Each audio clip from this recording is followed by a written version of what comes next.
in the first place. And then Mike Graveau made the very commonsensical and yet almost never apparent argument in mainstream politics that maybe Iran might be mad at us for doing some things to them in the 50s. And people thought this was very flabbergasting to apply the basic principles of personal relationships to the political spectrum. And I believe that's what Cindy Sheehan does. She lost a son in Iraq, and she took her personal political mission to the public, and she made the law of peace a general law for our country to be proud of. And so I want you to give a big hand to Cindy Sheehan.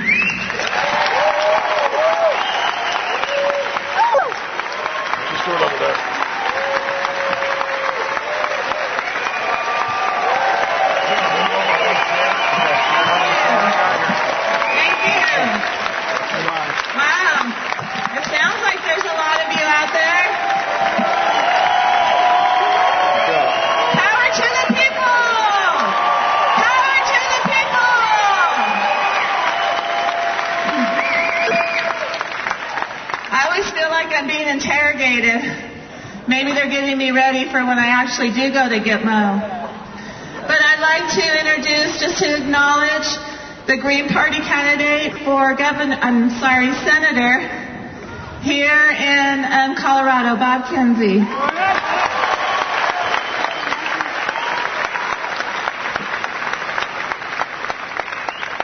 So I'd like to thank Ralph and Matt for inviting me to speak here tonight.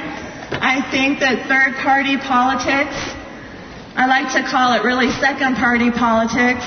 Wouldn't it be great if we had a party that was actually in opposition to the Republicans instead of in collusion with the Republicans?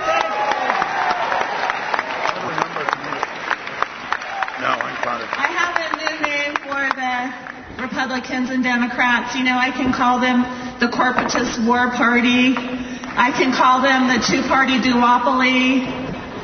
I can call them whatever. I just shorten it to the twins. You know, so whenever I reference the twins, you'll know who I'm talking about. So I am running in San Francisco. I can't believe it, but I'm running against Nancy Pelosi. Yes!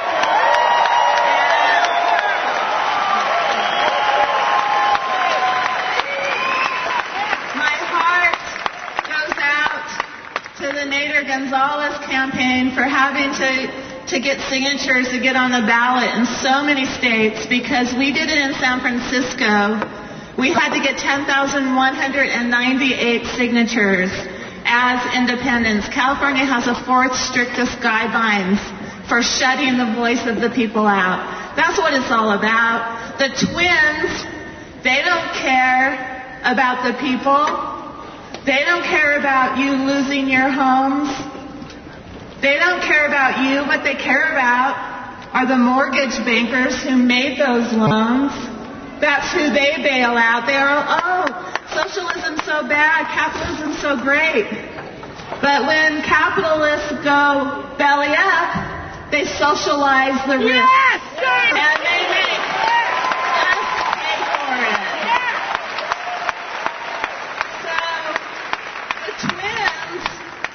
They don't care about this young father I just heard at the press conference, whose wife was fighting a many-year battle. I'm not sure what the disease was, but they were fighting for the access to medical cannabis.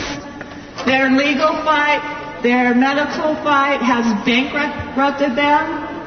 If the twins cared about us, we would have universal single-payer health care.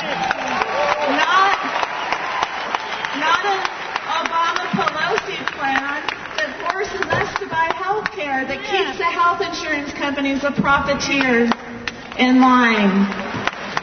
Well, before I came up on the stage, this man, he said that he wanted to thank me for my sacrifice. Well, I haven't sacrificed anything. My son was stolen from me by the twins.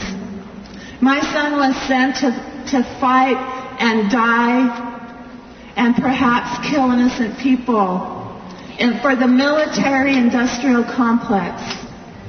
So the oil companies and the war profiteers could line their pockets. And I didn't, everybody says this is Cindy, she lost her son in Iraq. I didn't lose my son. If I lost him, I would go find him. And he's not a fallen hero. If he fell, I would pick him up. No, he was murdered by the twins and their total obedience to the military-industrial complex. Now, when Casey was first murdered, I blamed George Bush and I blamed the Republicans.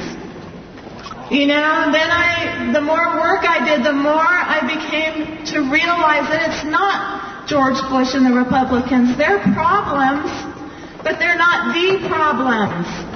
I love to call George Bush the boil on the ass of democracy. Because if we lance Bush, we'll get Boyle Obama or we'll get Boyle McCain. But unless we cure the disease that causes that, and the twins perpetuate the disease, unless we cure the disease, the boils will keep popping up.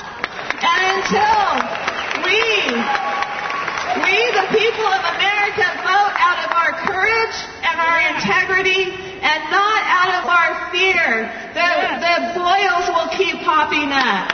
And if you have a friend that says, oh, but if you vote for a third party, if you vote for somebody courageous like Cynthia McKinney, or if you vote for somebody with integrity like Ralph Nader, who are actually working for you, you're throwing away your vote.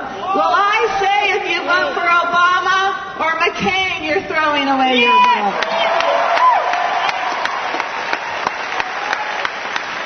And I am never going to waste that precious thing that my sisters fought so hard to get me. I am never going to waste that on another candidate brought to me by the military-industrial complex. The only reason that Ralph Nader and Cynthia McKinney and Bob Barr, who I don't agree with on everything, but I agree with Ralph and Cynthia on everything, the only reason that they keep them away from the debates is because they're afraid.